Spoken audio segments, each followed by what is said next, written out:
ஓம் முருகா, வெற்றிவேல் முருகா. வேலுண்டு வினையில்லை, மயிலுண்டு பயமில்லை.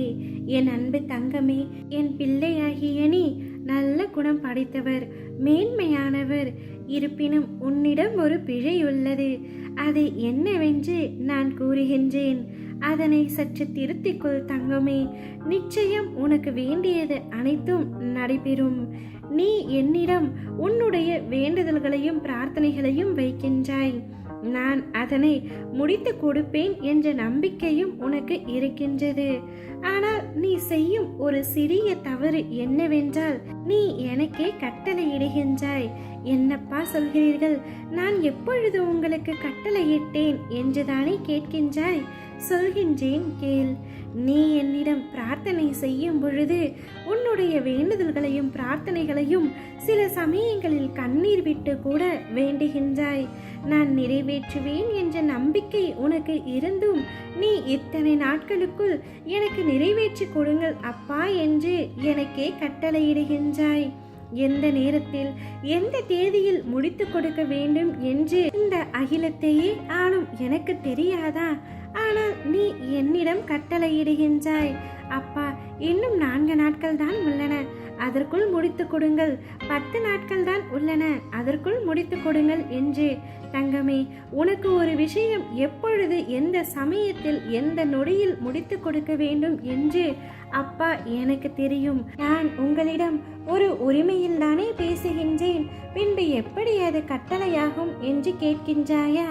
என் அன்பு தங்கமே, உனக்கானது அனைத்தையுமே நான் செய்கின்றேன். பின்பு ஏன் நீ நம்பிக்கை இழந்தது போல சில சமயங்களில் கேட்கின்றாய்? நான் உன்னிடம் எதிர்பார்ப்பது எல்லாம் உன்னுடைய கஷ்டங்களையும் உன்னுடைய பிரச்சனைகளையும் என்னுடைய பாதத்தில் சமர்ப்பித்து விடு என்றுதான். நீ நம்பிக்கையோடும் முழு மனதோடும் மட்டும் என்னை பிரார்த்தனை செய் என்றுதான் கேட்கின்றேன். நான் உனது பக்தியினை தவிர வேறு எதையுமே விரும்பவில்லை. செய்ய முடியாதது என்று இவ்வுலகத்தில் எனக்கு எதுவுமே இல்லை. அனைத்தையும் நான் நிச்சயம் நிறைவேற்றி தருவேன். எனவே என்னிடம் நீ உரிமையாக சண்டையிடு, ஆனால் கட்டளை மட்டும் இடாதே. உனக்கான அனைத்தையும் எந்த தேதியில் செய்ய வேண்டும் என்பது எனக்கு நன்றாக தெரியும். நான் குறித்த தேதியில் அனைத்தும் நல்லதாகவும் சரியாகவும் உனக்கு விருப்பமானதுமாகவே நடக்கும்.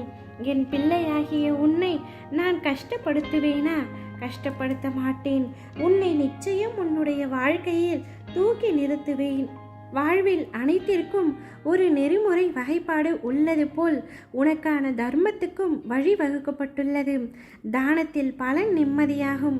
நீ இருப்பவனுக்கு கொடுத்து பெருமையை தேடுவது தர்மமாகாது. இல்லாதவனுக்கு கொடுப்பது உண்மையிலேயே உன் கர்ம பிணியை கரைத்து உனக்கான நிம்மதியை தேடி தரும். என் பிள்ளையாகிய நீ நல்ல எண்ணம் உடையவள். எனது அனுமதியின்றி உன்னுடைய வாழ்க்கையில் எதுவுமே நடக்காது. எனவே மனதை அமைதியாக கொண்டு நிம்மதியாக இரு.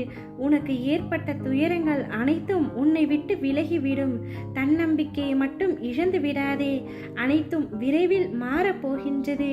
நீ எதிர்பார்த்த அந்த வாழ்க்கையை நான் உனக்கு அளிக்கப் போகின்றேன். நீ சந்தோஷமாக இருக்கப் போகின்றாய்.